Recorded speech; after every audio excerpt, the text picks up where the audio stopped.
guys, I'm Layla. Welcome to Raid Lore Stories. Today's lore story is going to be for Belletar Mage-Slayer. I think he looks really cool, guys. Drop me a comment down below what you think about his aesthetics. I think they did a great job with him. So let's check out his lore story. The ogre known as Belletar Mage-Slayer was born in the slave market of Velazar, destined for a short and savage life. Intended as fodder for the arena, Belletar learned to fight, but little else. He might well have ended his days injured and discarded on a hidden heap, had his owner not been in need of money and a notorious merchant in need of a caravan guard. Belletar was sold to the merchant, chained inside a wagon with barely enough room to heft his war club. The young ogre was assigned to watch over delivery of fine silks bound for Areth. But the caravan never reached its destination. Instead, it was attacked by nomad raiders. Among them was a towering ogre warrior, the infamous cagebreaker Gruzel Steelbelly. Gruzel discovered Belletar and shattered Belletar's chains. Confused by this unexpected turn of events, Belletar allowed Gruzel to guide him away from the plundered caravan and into the desert. In the months that followed, Belletar learned a new trade, that of cagebreaker. Under Gruzel's stern tutelage, the previously unprepossessing Ogren became a warrior second only to his mentor. On one raid against the caravan of slaves bound for Areth, Belletar bit the head of a mage overseer. As the magic-infused lifeblood of his victim filled his belly, Belletar felt something other than satisfaction. In the weeks that followed, Belletar found that he imbued some of the dead mage's magical ability, including a gift for healing.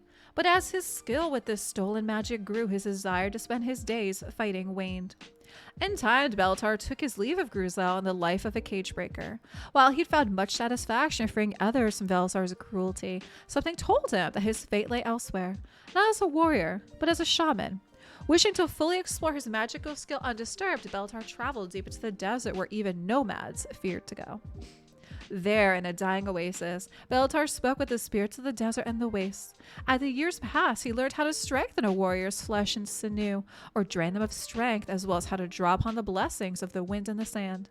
He took the broken remnants of armor and weapons left behind by fallen travelers and hammered them into a panoply benefiting an ogren, using his blunt fingers to shape symbols representing the spirits who spoke to him.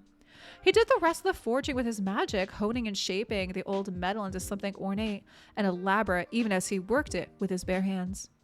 In time, word of his presence at the oasis spread through the few nomad tribes who dared trade with him for food and healing. Others sought him out, including sages from Velazar and Areth, seeking the ogren hermit who dwelt in the dead oasis. Some came to seek his wisdom, others to slay him. He spoke freely to the former and killed the latter. On occasion, he attempted to learn why someone might seek his death, but the answers were rarely satisfactory. Mostly it was confusing talk of portents and prophecies. The spirits showed Belletar that the thread of his fate lay tangled with the skein of another. When he brought his learning to them, they whispered a name, Geralt Bloodmaul, and showed him a horde of dark shadows loping in pursuit of the warrior in question. He heard the rattle of chains and the laughter of dead men, and knew that her pursuers were far more dangerous than a patrol of slave takers. He could not allow the warrior to perish. His enemies were her enemies, and they were fated to fight them together. Belletar set off at once, following the whispers of the spirits. Many days of travel later, the wind brought the sounds of a conflict to him. He followed the noise and found himself on a ridge overlooking a bloody battlefield, where the necromancers and their undead minions of the visions were locked in a struggle with a small band of orcs. Leading the latter with a gigantic reptilian-tailed figure wielding an enormous hammer that appeared to be cased in molten rock. Belletar knew immediately the towering warrior was Geralt, the one he'd come to find. He joined the battle, calling upon the spirits to bolster his new allies. As he did so, the orcs were momentarily taken aback by the thundering new arrival, but soon saw that he was on their side when he reinvigorated their tired muscles and healed their injuries. Belletar's timely arrival helped the orcs to scatter the enemies. As Geralt Bloodmaul pushed through the cheering orcs to greet him, Belletar wondered what the future held in store for them.